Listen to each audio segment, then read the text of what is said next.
Buenos días, jóvenes, espero que se encuentren bien en sus hogares. Vamos a iniciar esta parte de física después de haber tratado algunos fundamentos básicos que se requieren para el estudio de la física.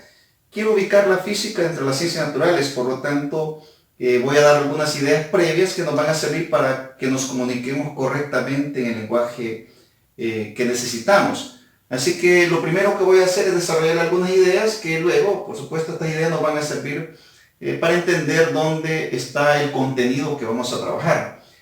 El tema que trabajamos este día es ubicación de la física dentro de las ciencias naturales. Y hablamos de algunas ideas, que estas ideas, por cierto, son sacadas de libros textos de física a nivel de bachillerato y algunos que son textos universitarios. Dice así: la ciencia alguna vez se llamó filosofía natural. Anteriormente se le conocía como filosofía natural. Después, cuando ya se introdujo el método científico como herramienta para el estudio de las ciencias, pues se le llama ciencia.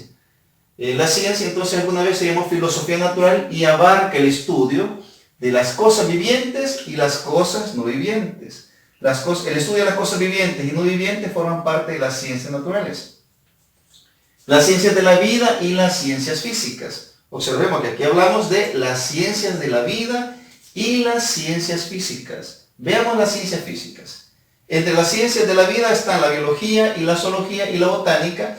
Y entre las ciencias de la física están, veamos, entre las ciencias de la física están la geología, la astronomía, la química y la física. Aquí aparece nuestra física. Aquí. Ahí tenemos nuestra física. La física forma parte de las ciencias físicas. ¿Sí? La física forma parte de las ciencias físicas. ¿De acuerdo? Así como la química forma parte de la ciencia física, la astronomía forma parte de la ciencia física, la geología forma parte de las ciencias físicas. Entonces, nuestra física, la que vamos a estudiar, forma parte de las ciencias físicas. Cuando hablamos de la química, estamos hablando de una ciencia física. Pero nuestra física, la que queremos hablar, de la que vamos a tratar, nuestra física, que la tenemos acá, la física es más que una parte de las ciencias físicas. Es la ciencia básica. Vamos a ver por qué. La física que vamos a estudiar es la ciencia básica. Es acerca de la naturaleza de las cosas básicas como el movimiento, las fuerzas, la energía, la materia, el calor, el sonido, la luz y el interior de los átomos. De todo eso trata la física. Es una ciencia básica que tiene que ver con esas cosas. Nosotros vamos a enfocarnos en el primer acercamiento que tengamos a la física. Nos vamos a concentrar en el movimiento. Por aquí nos vamos a concentrar en el movimiento. Y luego vamos a trabajar con las fuerzas. Por cierto, en este orden vamos a trabajar movimiento y fuerzas. Enseguida, también en primer año de bachillerato, trabajamos sobre la energía. ¿De acuerdo? Movimiento, fuerza y energía. En ese orden vamos a ir. Porque la física trata esas cosas. Veamos la química. La química, aquí vemos, explica cómo se acomoda la materia entre sí. Cómo se combinan los átomos para formar moléculas. Y luego, y cómo se combinan las moléculas para formar la materia que nos rodea. O los materiales que nos rodean. De eso trata la química.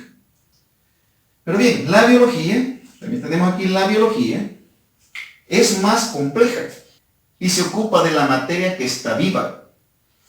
Por lo anterior, en la base, aquí tenemos, en la base de la biología está la química.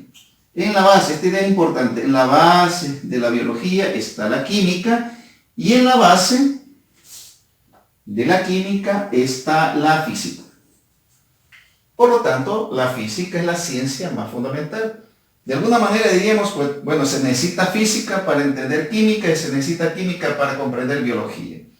La biología es la ciencia más compleja. Bueno, en teoría es la ciencia más compleja porque trata sobre la materia viva. Pero la física no significa que sea fácil también, sino que es bastante compleja.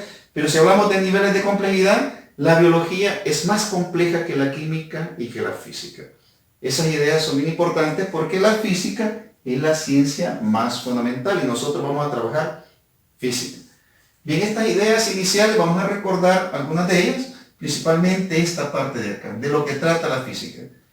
Trata de cosas como el movimiento, la fuerza, la energía, la materia, el calor, el sonido, la luz y el interior de los átomos. Y vamos a hablar enseguida de cómo se estructura la física para poderla estudiar. ¿De acuerdo? Entonces vamos a pasar a definir las partes en que se divide la física. Bien, enseguida vamos a hablar en las partes en que se divide la física. Sobre este tema de las partes en que se divide la física hay varias definiciones. Los diferentes autores dividen la física de diferente manera. Entonces hemos tomado una de esas formas de dividir la física para ubicarnos más o menos dónde es nuestro campo de estudio de primer año de bachillerato. Raymond Serway, este señor que tiene unos libros de física a nivel universitario, este señor divide la física en 5 áreas: mecánica clásica, relatividad, termodinámica, electromagnetismo y mecánica cuántica. Entonces tenemos aquí las divisiones según Raymond Serway. Vamos a definir cada una de ellas. Veamos, mecánica clásica, que se relaciona con el movimiento de objetos que se mueven a velocidades pequeñas comparadas con la velocidad de la luz. La relatividad, que es la teoría que describe objetos que se mueven a cualquier velocidad, incluso aquellos cuyas velocidades se aproximan a la de la luz. La termodinámica, que trata sobre el calor, el trabajo, la temperatura y el comportamiento estadístico de un gran número de partículas. El electromagnetismo, que comprende la teoría de la electricidad y el magnetismo y los campos electromagnéticos. Y también tenemos la mecánica cuántica, una teoría que estudia el comportamiento de las partículas en el nivel submicroscópico, así como en el nivel macroscópico. Bien, de todas estas áreas que trata la física, nosotros nos vamos a ubicar aquí, en la mecánica clásica. ¿Sí? Debido a que la mecánica clásica estudia, pues, como dice acá, se relaciona con el movimiento de objetos que se mueven a velocidades pequeñas comparadas con la velocidad de la luz. Entonces, nuestro campo de estudio está relacionada en primer año de bachillerato con mecánica clásica. También se va a trabajar en primer año termodinámica. Estas dos áreas se las vamos a trabajar en primer año de bachillerato y para segundo año se deja el tema de electromagnetismo. Nosotros nos vamos a concentrar entonces en mecánica clásica. Vamos a trabajar con movimientos de objetos que se mueven a velocidades pequeñas comparadas con la velocidad de la luz y vamos a describir. Con esto vamos a arrancar para finalizar con termodinámica. Arrancamos con mecánica clásica. Vamos a definir entonces de qué trata la mecánica. Vemos que estamos aterrizando, es decir, hemos definido la física como parte de las ciencias físicas y ahora vemos de qué trata la física, ¿sí? De qué partes trata la física y dentro de esas partes, ¿dónde nos vamos a ubicar? Vamos a iniciar con mecánica clásica. Entonces vamos a definir de qué trata la mecánica. Bien, entonces vamos a hablar sobre mecánica, vamos a hablar sobre qué trata la mecánica. Para estudiar el movimiento de los objetos con fines didácticos, se divide la mecánica en dos partes: cinemática y dinámica. Estas son las dos partes en que se divide la mecánica. La cinemática analiza el movimiento de los objetos sin hacer ninguna referencia explícita a las fuerzas que actúan sobre ellos. A esto le llamamos nosotros descripción del movimiento. Y aquí vamos a arrancar nosotros con cinemática. Vamos a estudiar cinemática y vamos a describir el movimiento sin hacer referencia a las fuerzas que actúan sobre los objetos que se mueven. Luego pasamos a dinámica. La dinámica estudia la relación explícita entre las fuerzas y sus efectos sobre el movimiento. En esta parte dinámica nosotros vamos a trabajar principalmente sobre la primera, segunda y tercera ley de Newton. Y vamos a entender cómo esas tres leyes están relacionadas con las causas del movimiento. Bien, teniendo cinemática y dinámica como las dos partes de la mecánica y la cinemática, que es la que vamos a trabajar, vamos a quedarnos con cinemática. Vemos esta idea que dice así: la descripción del movimiento desde un análisis cinemático requiere un conjunto de conceptos,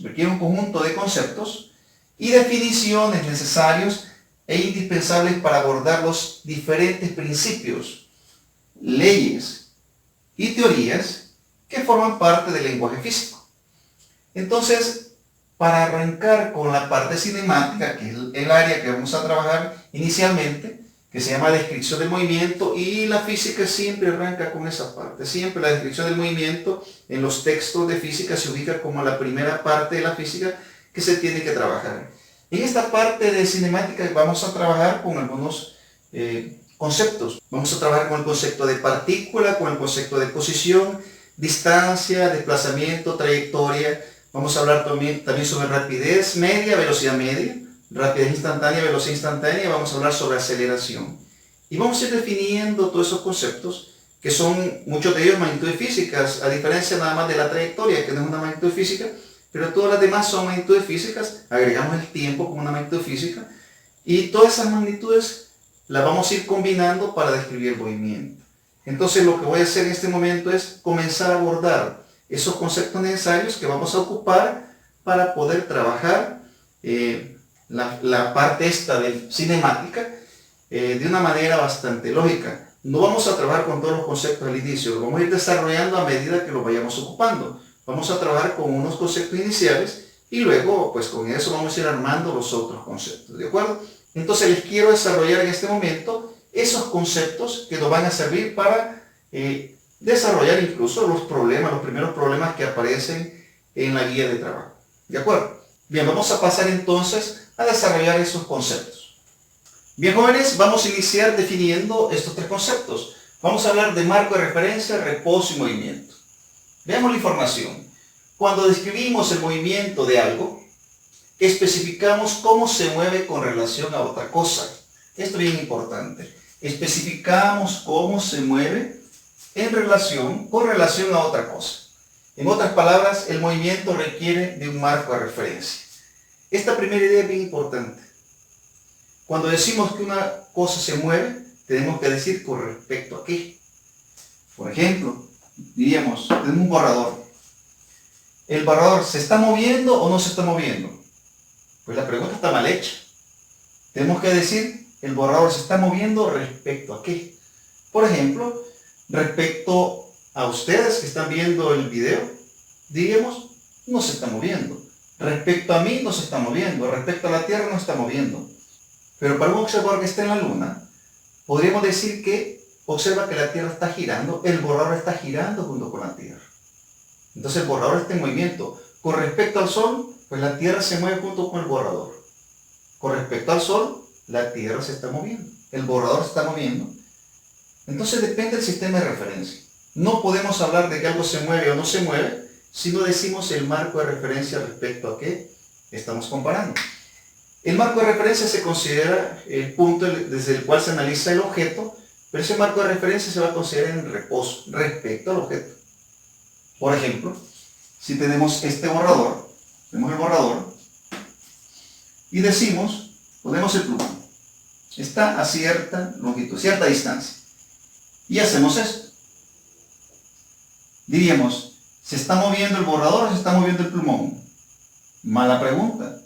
Tenemos que decir con respecto a qué se mueve el borrador o se mueve el plumón. Veamos, cambiemos la pregunta. Decimos, ¿el plumón se mueve respecto a ustedes? Diríamos sí, cambió de posición. ¿El plumón se mueve con respecto al borrador? Sí, se alejó. Pero el borrador se considera el marco de referencia, ¿sí? El plumón se alejó. Pero podemos considerar lo siguiente, ¿sí? Si el marco de referencia es el borrador, el plumón se alejó. Pero también podemos considerar que el marco de referencia es el plumón y es el borrador quien se alejó. Esta es una idea un poco complicada de ver, pero si algo se aleja de esta manera, podemos decir que es el borrador quien se movió y esto se mantuvo en reposo. Supongamos que tenemos dos cuerpos en el espacio que están flotando y están haciendo esto, se están alejando uno de otro.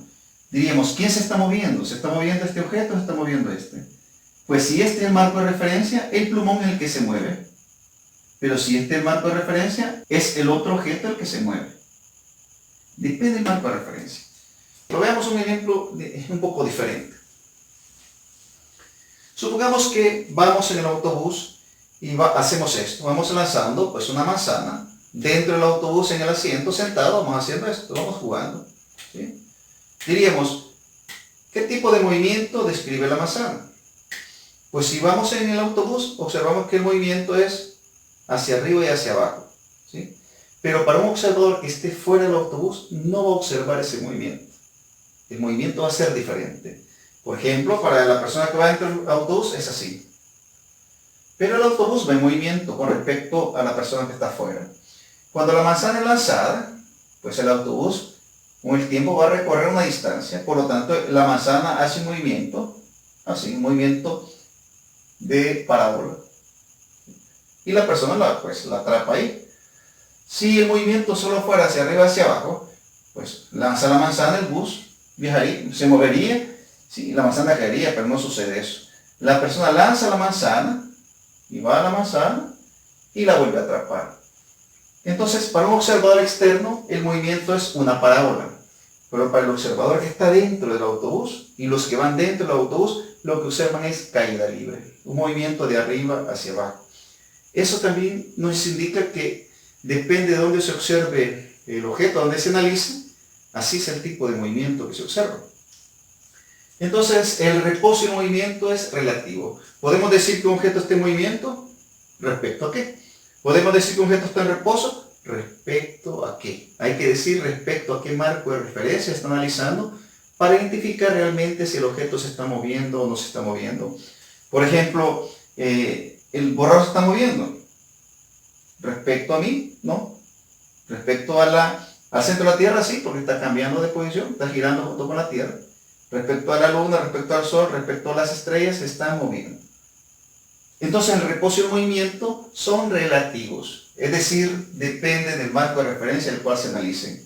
¿Un objeto puede estar en reposo y movimiento a la vez? Sí, el borrador está en reposo y está en movimiento. Está en reposo con respecto a mí y con respecto a ustedes, pero está en movimiento con respecto a la Tierra, al centro de la Tierra, por ejemplo, con respecto a la Luna, con respecto al Sol. Tiene las dos condiciones, de reposo y de movimiento. Y cuando analizamos dos objetos que se mueven uno respecto al otro, pues decimos también, si este es el marco de referencia, este objeto es el que se mueve. Si este es el marco de referencia, aquel es el que se mueve. Pero también puede suceder lo siguiente. La distancia puede ser la misma y lo que puede estar haciendo es girando. La distancia se va a conservar. Se puede conservar y puede estar girando. Pero la posición cambia. Entonces el objeto está en movimiento. ¿Este está en movimiento con respecto a este? Sí. También este está en movimiento con respecto a este. Si esto sucede de esta manera, nosotros podríamos decir, bueno, ¿quién gira alrededor de quién? Si usted está ubicado acá, si está ubicado en este objeto, diría, bueno, esto es lo que se mueve alrededor, esto es lo que se mueve alrededor, ¿sí? Se mueve alrededor de la manzana. Pero si usted está ubicado acá, vería que este objeto es el que se mueve.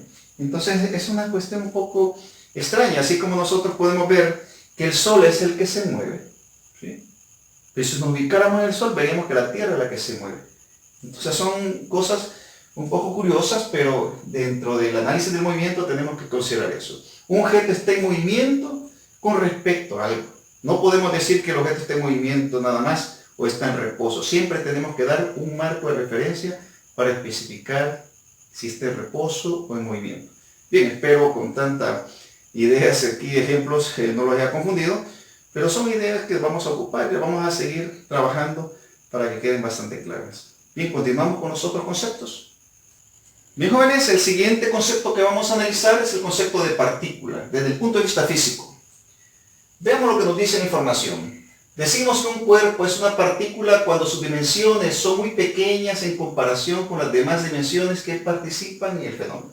Esa es la definición. Veamos un ejemplo. Con el ejemplo vamos a entender el concepto de partícula. Por ejemplo, aquí tenemos un automóvil de 3 metros de longitud. No se puede considerar como partícula cuando se desplaza 10 metros, pero si se desplaza a una distancia de 150 kilómetros, los 3 metros del automóvil resultan ser despreciables y se puede considerar al automóvil como una partícula. Es algo parecido a esto. Tenemos un automóvil de 3 metros. 3 metros. Otros 3 metros. 6. 9. Y por aquí tenemos otro metro, más o menos por aquí. Tenemos 10 metros. 10 metros.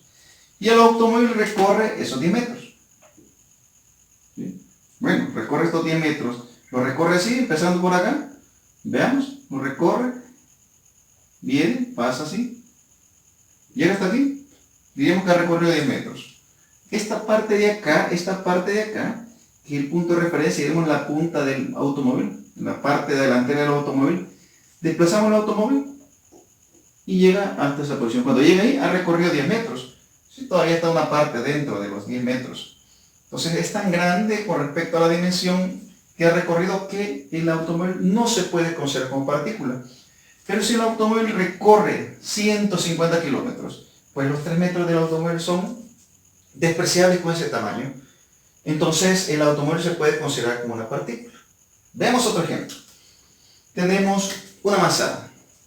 Si la manzana se deja caer desde un edificio de 50 metros de altura, se deja caer la manzana, pues la distancia de 50 metros con respecto al tamaño de la manzana, la dimensión es grande. Entonces la manzana se puede considerar como una partícula, se puede analizar como un objeto puntual. Pero si la manzana lo que recorre son una distancia de 10 centímetros, la longitud más o menos como así, 10 centímetros, así más o menos. Entonces la manzana va a recorrer 10 centímetros.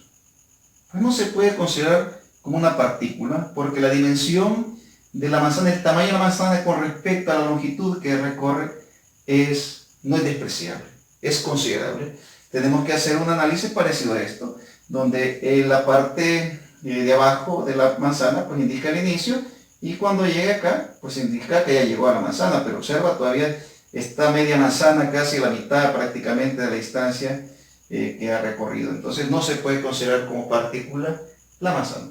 Creo que con esos dos ejemplos entendemos cuándo podemos considerar un objeto como partícula y cuándo no se puede considerar como partícula. ¿De acuerdo?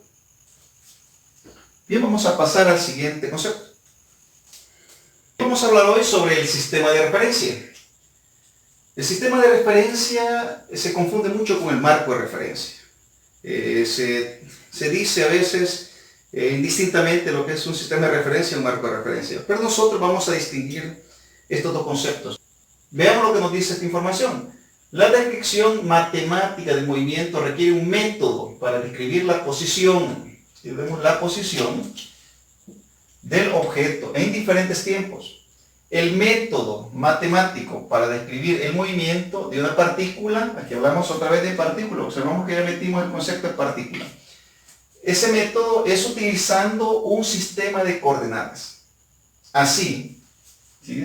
Un punto sobre una línea puede describirse con una coordenada. Un punto en un plano se localiza con 2 coordenadas, en tanto que se requieren 3 coordenadas para localizar un punto en el espacio. Entonces, cuando hablamos del sistema de referencia, nos estamos refiriendo a la herramienta matemática que vamos a utilizar para analizar el movimiento. Para Segway, el autor que ya mencionamos anteriormente, un conveniente sistema de coordenadas es el sistema de coordenadas cartesiano, llamado en ocasiones sistema de coordenadas rectangulares. Aquí tenemos sistema de coordenadas cartesiano o sistema de coordenadas, aquí tenemos sistema de coordenadas rectangulares. Un punto cualquiera en este sistema se designa con las coordenadas X y Y, siempre y cuando estemos hablando del plano, no del espacio. En ocasiones es conveniente representar un punto en el plano por medio de sus coordenadas polares. Tenemos otro sistema de referencia. En este sistema de coordenadas R, ¿sí?, que es el radio, en este caso R y θ, R es el radio, dice, es la distancia desde el origen hasta el punto que tiene coordenadas cartesianas, X y Y. Y θ es el ángulo entre R y un eje fijo. Este eje fijo suele ser el eje X positivo y θ suele medirse en dirección contraria al movimiento de la manecilla del reloj a partir de él. Bien, esta información que estamos trabajando aquí al final, que son el sistema de coordenadas polares. Este sistema de coordenadas polares no lo vamos a utilizar nosotros aquí en el bachillerato, pero sí el sistema de coordenadas cartesiano. Ese sistema sí lo vamos a utilizar y con él vamos a describir el movimiento. Entonces, cuando digamos vamos a utilizar un sistema de referencia, pues el sistema de referencia que vamos a utilizar para analizar el movimiento de los objetos principalmente va a ser el sistema de coordenadas cartesiano. Vamos a ubicar un sistema de coordenadas cartesiano en el punto del cual vamos a analizar el cuerpo y de ahí vamos a ubicar el objeto pues en una dirección positiva, perdón, un sentido positivo, en un sentido negativo, o vamos a dar pues dos coordenadas. Por ejemplo, si trabajamos en el movimiento caída libre, vamos a trabajar con una sola coordenada, ¿sí? Pero si hablamos del movimiento parabólico, tenemos que hablar en el plano. Entonces estamos hablando ya de un movimiento que se describe en el plano, no en una línea recta. Y ahí vamos a tener que describir el movimiento con dos coordenadas. ¿De acuerdo? Entonces cuando hablamos de sistema de referencia nos referimos al sistema de coordenadas cartesiano, principalmente aquí en bachillerato. Bien, este es el concepto de sistema de referencia. Vamos a pasar al siguiente concepto. Bien, jóvenes, el siguiente concepto que nos interesa definir es el concepto de posición. Este, por cierto, es una magnitud física, ¿sí? Dice así: uno de los datos que se requiere para describir el movimiento de un cuerpo es la posición que ocupa en los diferentes tiempos. Esta posición se describe mediante un vector posición. Ya entramos con los vectores. Un vector posición. Máximo Alvarenga, que es un autor de libros de física, explica al respecto que en algunos casos, dice, además de interesar la distancia recorrida por un cuerpo, tal vez se desee también conocer su posición. Es decir, en qué punto de su trayectoria se encuentra en determinado instante. Entonces, conocer la posición de un cuerpo en determinado instante es describir el movimiento de un cuerpo. Aquí estamos entrando ya en las cantidades que vamos a trabajar, cantidades físicas que vamos a trabajar, que nos permiten describir el movimiento de un cuerpo. Bien, continuemos.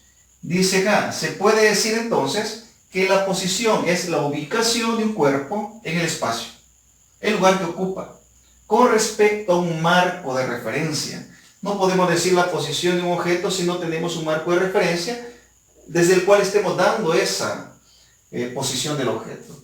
Dice, en un instante determinado.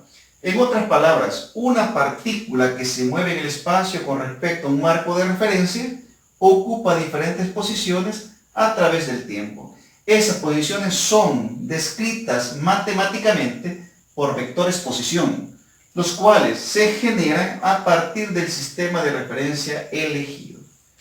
Entonces lo que hacemos es, definimos un marco de referencia del cual vamos a analizar el movimiento del objeto. En ese marco de referencia ubicamos nuestro sistema de referencia, que puede ser el sistema de referencia de coordenadas cartesiano, y desde ahí ubicamos el objeto en determinado tiempo.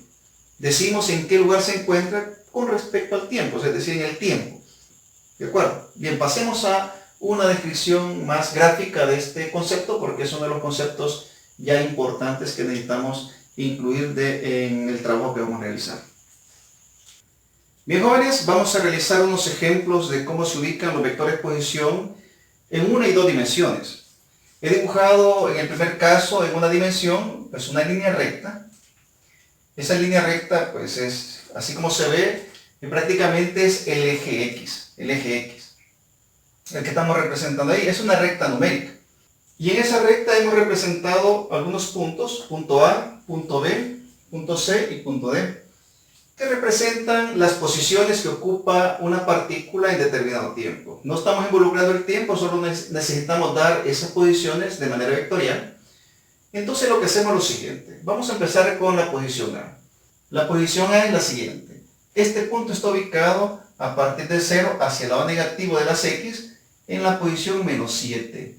Entonces, como es el eje X, ese vector A, ese vector posición A lo vamos a representar así. Lo voy a ubicar en esta parte de acá. Vector A es igual 7 unidades. Se dibuja de esta manera. O sea, lo voy a hacer a mano alzada por cuestión de tiempo. Se dibuja así. Este vector viene desde acá hasta acá. Aquí está nuestro marco de referencia. Desde ese punto estamos analizando la posición del objeto. Y en ese punto ubicamos nuestro sistema de referencia. Entonces, este vector A está a menos 7 unidades. A menos 7 unidades en Y. Y ahí tenemos representar el vector posición A. El vector posición B, pues sería ese vector posición que vendría desde 0, lo voy a pintar con azul, viene de 0 hasta acá. ¿Sí? Vector B. apunta hacia el lado negativo del eje X, ese vector B se representa como menos 3 unidades en Y. Vector C. Vector C, ese vector viene desde acá, se ubica desde acá, desde 0 hasta C. Pues queda un poco opaca la cosa. Pues aquí, la idea es esa. Por ahí va el vector C hasta ese punto. Ese vector C lo representamos así. Vector C es igual 5 unidades en Y. Y el vector D, que es el último vector. Ese vector D viene de 0, está ubicado a partir de 0. Está así. Es el vector D, que tiene 9 unidades en Y. Y ahí tenemos los vectores posición. A partir de un marco de referencia, donde hemos ubicado 0 como sistema de referencia, ubicamos las diferentes posiciones de ese objeto. Por el momento no nos interesa decir en qué instante, solamente dar el vector posición. Bien, vamos a ver el caso del plano. En el plano donde tenemos, aquí tenemos Y y aquí tenemos X. Entonces, X positivo, negativo, Y positivo y negativo. Así hemos definido ese sistema de referencia, pero no necesariamente tiene que ser así. Podemos invertir los valores, por ejemplo, los signos, perdón, para arriba negativo y para abajo positivo, por ejemplo, o al revés, aquí también positivo y negativo. Pero en este caso hemos definido como el plano cartesiano que conocemos. Vamos a dar las diferentes posiciones, esos vectores posición. Vamos a iniciar con este punto A. Pues ese vector A sería este. Vamos a dibujar el vector A mano alzada, más o menos así. ¿Sí? Ese vector de posición, esa posición A. Esa posición A tendría estas coordenadas. Tendría una componente en Y y una componente en J. De tal manera que ese vector está compuesto por dos componentes. Esta componente en Y y esta componente en J. Lo voy a dibujar para el primer vector posición, pero no lo voy a hacer con los demás porque vamos a saturar de símbolos y no vamos a identificar correctamente el vector. Pero esta vez lo voy a hacer, ¿sí? Solamente para indicar, observamos que aquí es un triángulo rectángulo, componente en Y, componente en J. Ese vector, lo voy a poner con azul, en este caso, el vector A, en este caso, para este plano, voy a poner acá abajo. Vector A, pues sería igual, veamos. Tenemos 4 unidades en Y y 3 unidades en J. 4 en Y más 3 en J. Ambas positivas, más 4 porque va hacia el lado positivo y más hacia arriba, ¿sí? 4 unidades positivas y 3 unidades positivas. Y tenemos el vector posición. El vector posición B, ese vector B está ubicado aquí. Observamos. Ese vector B está sobre el eje Y, así que el vector B sería este. Ese vector posición B sería el que va desde 0, pues va hacia arriba, ¿sí? Ese vector. Y como solo tiene componente en Y, ese vector B sería 5 unidades positivas en J. 5 en J. Voy a continuar acá. Veamos el vector C. Tenemos A, B y C está ubicado ya. Aquí está ubicado. Vector C. La posición C, perdón. La posición C. Esa posición C sería el vector que va desde acá hasta ese lugar. Tendríamos el vector posición C, que sería igual, pues está solamente sobre el eje X, sería 7 unidades en Y. Estamos bien. Bien, tenemos A, B y C. Seguimos con el vector D, que es el vector está acá. Ese vector lo dibujamos de esta manera. Lo dibujamos desde el origen hasta acá. El vector D. Ese vector tiene componente, observamos. Tal vez aquí valdría la pena indicarlas también. Tiene estas componentes. Una componente menos 5. Acá, y una componente positiva para arriba. Entonces tenemos menos 5 en y más 2 en J. El vector D sería menos 5 en Y más 2 en J. ¿De acuerdo? Tenemos el vector D. El vector ABC, tenemos ABC, D. Vamos con el vector E. Aquí tenemos el vector E. Ese vector E sería el que viene desde el origen, ese vector posición E, del origen hasta acá.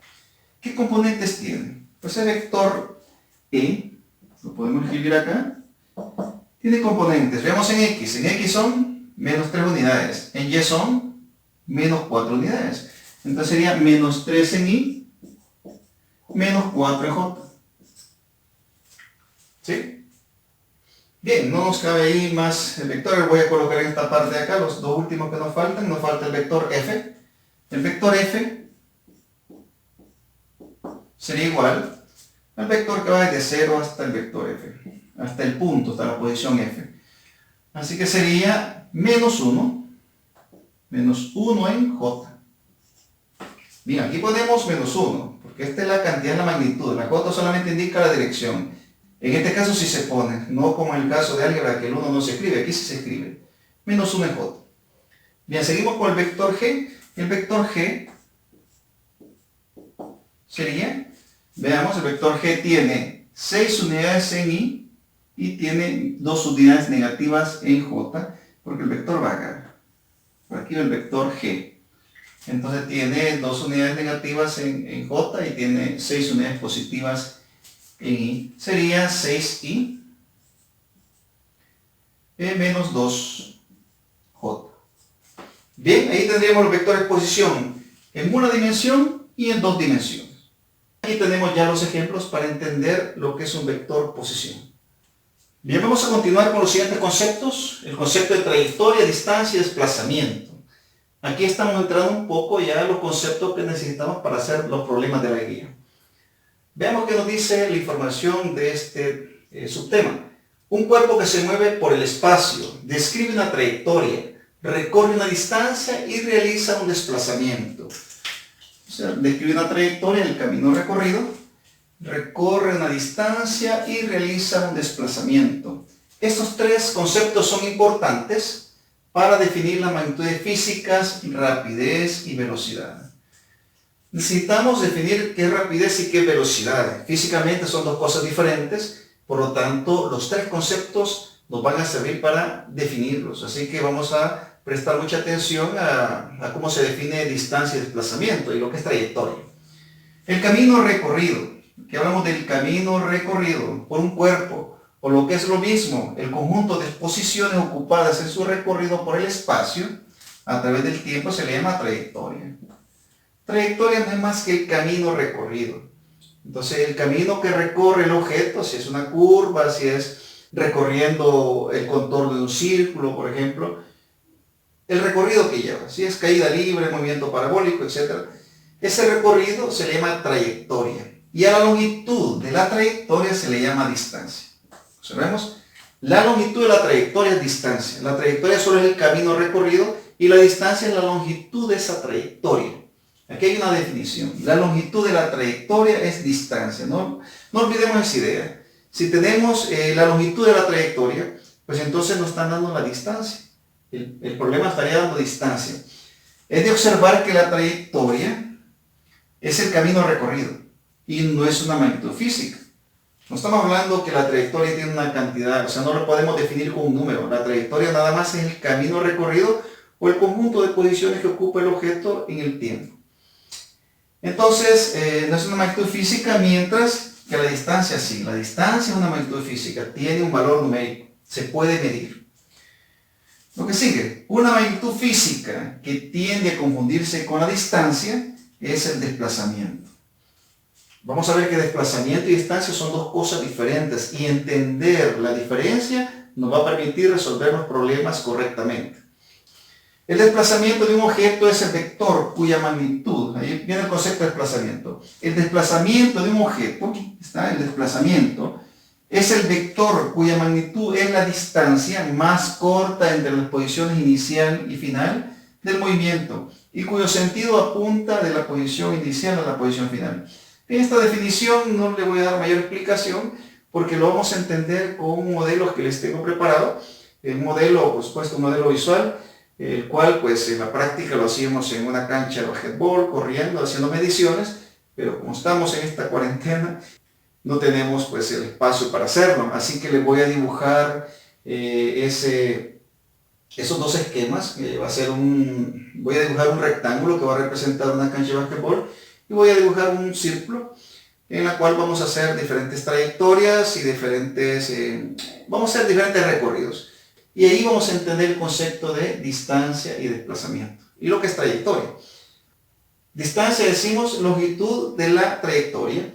Desplazamiento, longitud de línea recta que existe de la posición inicial a la posición final. Vamos a continuar definiendo los conceptos físicos. Antes de trabajar con rapidez media y velocidad media, vamos a trabajar con el concepto de desplazamiento en una dimensión y desplazamiento en dos dimensiones. Primero vamos a ver cómo se trabaja en este tipo de problemas. Es necesario entender desplazamiento en una dimensión porque principalmente así vamos a trabajar las primeras partes de la física. Vamos a trabajar en una dimensión hasta cuando lleguemos a movimiento circular o movimiento, en caso de movimiento parabólico, vamos a trabajar en dos dimensiones. Veamos este subtema. Este subtema dice desplazamiento en una dimensión y aparece esta formulita, delta X, que representa un cambio de posición. Posición final menos posición inicial. Entonces existe una fórmula matemática que nos dice que para encontrar el desplazamiento lo que tenemos que hacer es restar el vector posición final menos el vector posición inicial. Pero para facilitar el análisis vamos a dejar de utilizar en estos problemitas que vamos a trabajar la I y la J. Vamos a dejar de utilizarlo y vamos a hacer un análisis un poco más sencillo. Bien, lo que vamos a hacer es lo siguiente, fíjate. Dice el problema, bueno, nos aparece la recta sobre la cual se mueve una partícula, sobre esa línea recta, y esa línea recta pues está identificada con un sistema de referencia que es una recta numérica, donde ubicamos las posiciones negativas y posiciones positivas de la partícula a partir de un punto cero. Entonces nos dice el problema, determinar el desplazamiento de una partícula que se mueve. Se mueve literalmente de menos 4 a 6. Se mueve, la partícula estaba en un instante aquí en menos 4, ¿sí? Y se ha movido hasta 6. Se movió en línea recta, se fue de la posición menos 4 hasta la posición 6. Y la pregunta es, ¿cuánto se ha desplazado? Si la posición inicial que tenía era menos 4 y la posición final es 6, pues el desplazamiento va a ser 6 menos 4. Ese va a ser el desplazamiento. El delta X va a ser igual a 6 menos 4. Posición final menos posición inicial. 6 menos 4. Esto nos da un resultado de 6, menos por menos da más, 4. Y esto da 6 más 4, 10. El desplazamiento vale 10. 10 unidades positivas. Observa que nos dio positivo el valor. La resta nos dio positivo. Significa que el desplazamiento ha sido hacia el sentido positivo de las X. Por eso da positivo. Veamos el segundo desplazamiento. El desplazamiento que nos pide el literal B es de 7 hasta menos 1. Se ha movido de la posición 7, aquí estaba en la posición 7, y se ha desplazado de la posición 7 hasta la posición menos 1. De 7 hasta menos 1, hasta acá. Se movió desde acá, en línea recta, se ha venido hasta la posición 1. Posición inicial, posición final. Como la fórmula dice posición final menos posición inicial, va a ser menos 1 menos 7. El desplazamiento. Delta X va a ser igual menos 1 menos 7. Esto da menos 1 menos 7 menos 8. Y tenemos la respuesta. Tenemos un desplazamiento de 8 unidades negativas.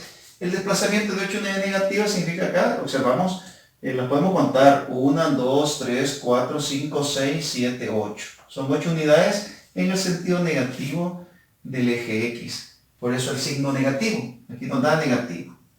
Aquí nos dio positivo porque fue el desplazamiento de unidades empezando de acá de 4 desde menos 4 hasta 6. 1, 2, 3, 4, 5, 6, 7, 8, 9, 10. 10 unidades hacia el sentido positivo. Por eso dio positivo. Veamos en este caso. Se mueve de 3 hasta 9. De 3 hasta 9. Podríamos contarlo. Observamos que es el sentido positivo. Sentido positivo de 3 hasta 9. Podríamos decir 1, 2, 3, 4, 5, 6. 6 unidades positivas y podríamos en desplazamiento 6 unidades positivas. Si queremos ocupar la fórmula, decimos delta X va a ser igual. Posición final se mueve, decimos, de 3 a 9. De 3 hasta 9. ¿Sí? De 3 a 9. Posición final menos posición inicial. 9 menos 3. Sería 9 menos 3. El delta X va a ser igual, por lo tanto, el desplazamiento 6 unidades. Ya sabíamos, eran 6 unidades positivas. En este caso se mueve de menos 7 hasta menos 2. De menos 7, y de menos 7 hasta menos 2. Observamos que se mueve en el sentido positivo. ¿Cuántas unidades? 1, 2, 3, 4, 5. Por lo tanto, la respuesta va a dar más 5. Veamos con la fórmula. Delta X va a ser igual, posición final menos 2, posición inicial menos 7. Posición final menos 2 menos 7. Delta X va a ser igual, menos 2, menos por menos da más 7.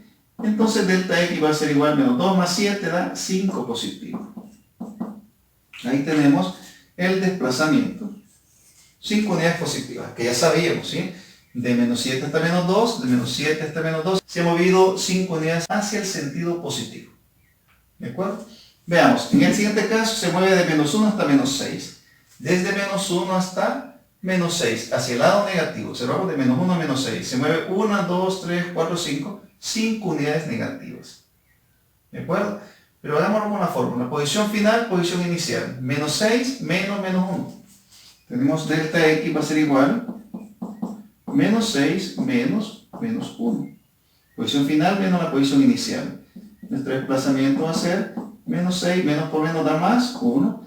Y el desplazamiento va a ser menos 6 más 1 da menos 5. Ahí tenemos el desplazamiento. Y terminamos con literal F, que se mueve la partícula de menos 3 hasta 3. Se mueve desde menos 3 hasta 3. ¿Cuánto sería? Desde menos 3 hasta 3, sentido positivo. Posición inicial, posición final. Se mueven 3 unidades más 3 unidades, 6 unidades positivas. Ya sabemos que nos va a dar más 6. Si aplicamos la fórmula, diríamos delta X es igual posición final que sería 3, menos la posición inicial. 3, que sería esta posición, menos 3, la posición inicial. Delta X es igual, 3 menos por menos da más, 3, y el desplazamiento da 3 más 3, 6. Ya sabíamos que nos iba a dar 6. Bien, entonces podemos hacer el trabajo de encontrar los desplazamientos con fórmula, o podemos encontrar los desplazamientos de manera directa contando las unidades hacia donde se ha movido. Por ejemplo, si nosotros decimos, bueno, va a haber un desplazamiento de menos 6 hasta menos 4, de menos 6 hasta menos 4, sentido positivo, 2 unidades, más 2. Se mueve desde menos 4 hasta 6, hacia acá, sentido negativo, menos 2. Se mueve, por ejemplo, de menos 1 hasta 1, 2 unidades positivas. Se mueve de 1 hasta menos 1, 2 unidades negativas. Entonces el signo lo que nos está indicando es el sentido hacia donde se mueve el cuerpo, el objeto, porque el desplazamiento es un vector. Entonces el vector tiene una magnitud, tiene una dirección y un sentido. La dirección es la línea recta, la magnitud es la cantidad, el número que nos da, y el sentido, el signo. Sentido negativo, sentido positivo. Bien, así podemos encontrar el desplazamiento en una dimensión. Vamos a trabajar enseguida el desplazamiento en 2 dimensiones y veamos cómo se encuentra. Un poquito más complicado, pero que nos va a servir para entender una idea de cómo se trabaja vectorialmente el desplazamiento. ¿De acuerdo? Mis jóvenes, lo último que vamos a hacer con esta parte introductoria a cinemática es resolver este problema que está relacionado con el tema de desplazamiento en 2 dimensiones. Vamos a trabajar desplazamiento en 2 dimensiones y esta vez sí va a ser necesario trabajarlo vectorialmente. Ya les voy a explicar por qué. Tenemos esta fórmula para el desplazamiento en 2 dimensiones. Delta R es igual a R final menos R inicial. Y en este caso R representa un vector que tiene componente, que puede tener componente en X y una componente en Y. También R sub 0 puede tener una componente en X y una componente en Y. Es un vector que se representa en 2 dimensiones. El tema anterior, como el vector lo manejamos en una sola dimensión, en una sola línea recta, entonces no era necesario utilizar la I y la J, pero en este caso sí va a ser necesario. Veamos, dice el ejemplo, determina la magnitud del desplazamiento de una hormiga que se ha movido sobre la pizarra de la posición A la posición B. Nos están pidiendo la magnitud, esto es bien importante, solamente la magnitud, no están pidiendo Dirección y sentido solamente la magnitud. De una hormiga que se ha movido sobre la pizarra de la posición A seguir esta trayectoria hasta la posición B, en un intervalo de tiempo. Entonces nos están pidiendo que determinemos cuál es la longitud en línea recta. Nos están pidiendo esto. Fíjate, esta longitud, la distancia que hay de la posición inicial a la posición final. A eso le llamamos delta R. Eso sería delta R. Delta R. El desplazamiento. ¿Sí? Si lo vemos de manera vectorial, pues tendríamos que ponerle una puntita de flecha acá, indicando que el vector que va de la posición inicial a la posición final, el delta R. Bien, pero ese delta R, ¿cómo lo podemos encontrar? Pues aquí tenemos la fórmula, posición final menos posición inicial. Resulta que la hormiga tiene esta posición final. Veamos. Esta es la posición final, desde el origen hasta acá.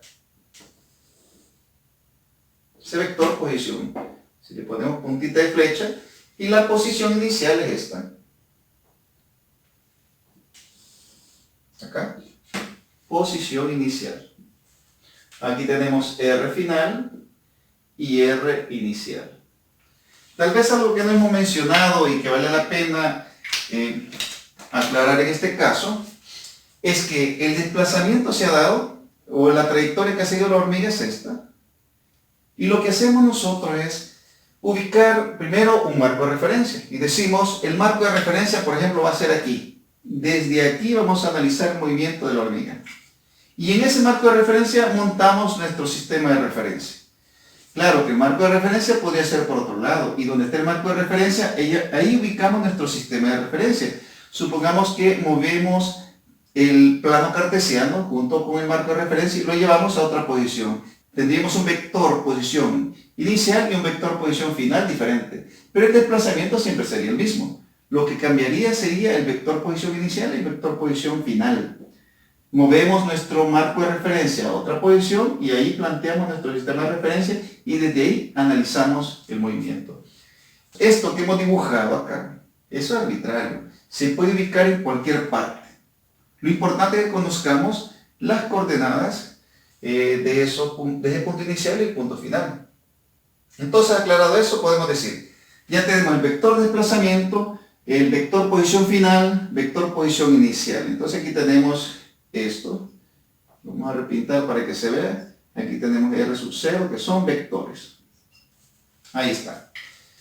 Bien, desplazamiento es posición final menos posición inicial. Entonces lo que voy a hacer, primero voy a escribir el vector posición final.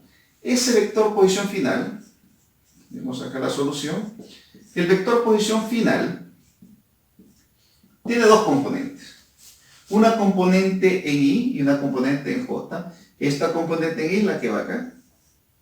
Tiene 3 unidades en I positivas y tiene, aquí para arriba, veamos, hasta acá tiene 4 unidades en J positivas más 4J.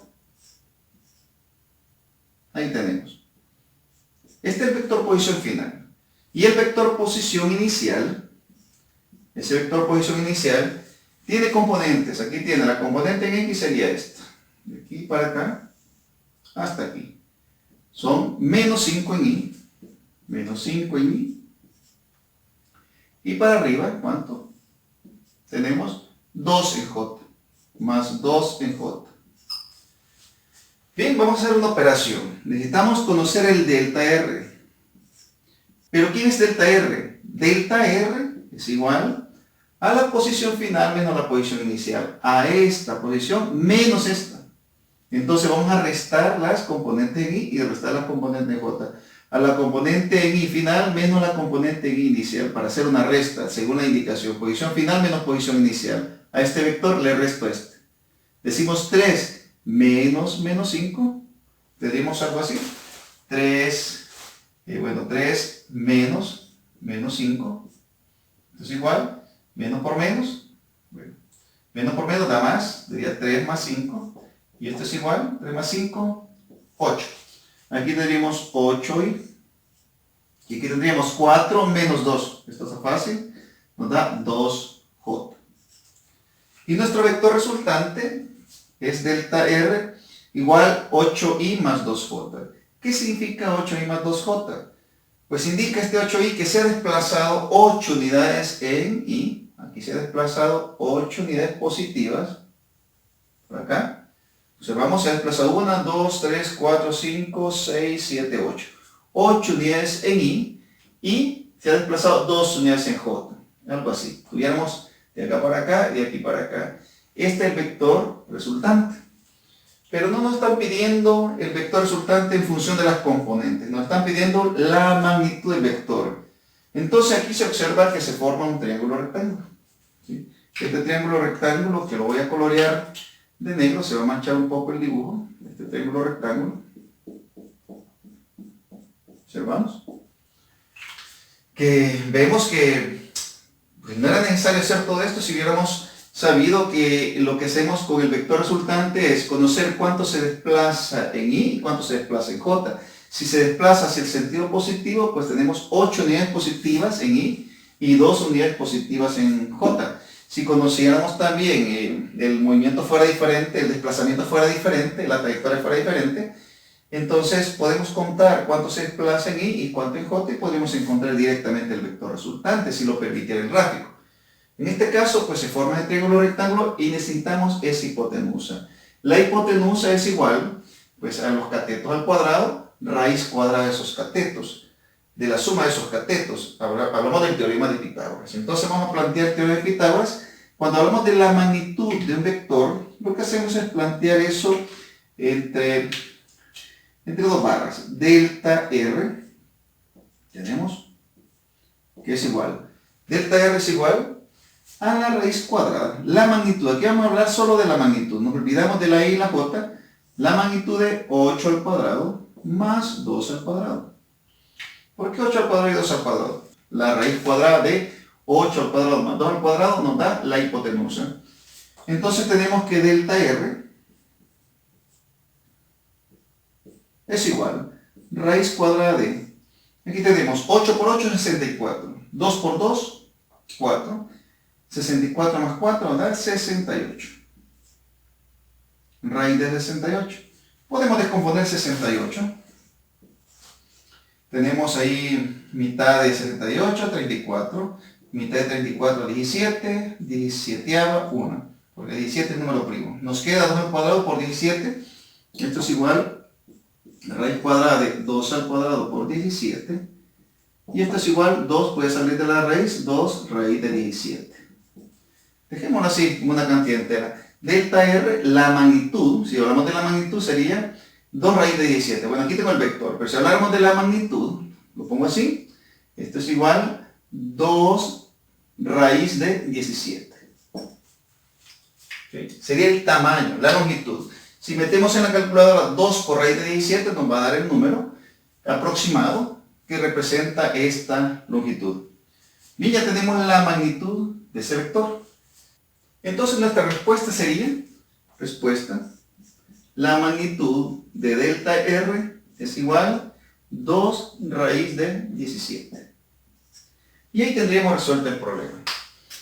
Bien, este análisis vectorial que hemos hecho sobre este problema, que es bastante sencillo, bastante corto, realmente el problema no tiene un nivel de dificultad muy grande. Lo que sucede es que al practicar, pues vamos a ir encontrando la lógica de esta situación y pues tantas líneas, tantas cosas que representamos puede generar confusión. Lo que tenemos que hacer es revisar el video un poco despacio y entender que si tenemos un vector de desplazamiento ubicado ahí, lo que tenemos que conocer cuánto se desplaza en la dirección X y cuánto se desplaza en la dirección Y. Teniendo esas dos componentes, pues aplicamos teorema de Pitágoras y encontramos la magnitud del vector. Si nos hubieran pedido la dirección del vector, pues tendríamos que encontrar este ángulo θ, ¿sí? Y ese ángulo θ pues es igual a la tangente de este triángulo, opuesto sobre adyacente. Sería tangente inversa de 2 sobre 8. Y tendríamos resuelto pues el vector en términos de su magnitud y su dirección. Pero eso sería agregar un poquito más de dificultad al problema. Nos interesa más este valor, porque ese es el valor que vamos a ocupar. nosotros vamos a trabajar algunos problemitas donde el movimiento del objeto, pues el desplazamiento es de esta forma, se desplaza horizontalmente, después verticalmente, y necesitamos el desplazamiento. Y el desplazamiento, cuando el movimiento es horizontal y vertical, el desplazamiento es aplicando el teorema de Pitágoras. Podemos conocer esa magnitud. ¿De acuerdo? Bien, eso es todo. Con esto ya estamos preparados para trabajar el concepto de rapidez media y velocidad media. Ese tema de rapidez media y velocidad media lo vamos a desarrollar en otro video porque pues ya de por sí este video se nos hizo largo y el video que vamos a desarrollar sobre el concepto de rapidez media y velocidad media requiere un tiempo considerable porque vamos a practicar haciendo algunos ejercicios que requieren pues su tiempo de análisis. ¿De acuerdo? Dejamos este tema hasta acá y nos vemos hasta el próximo video.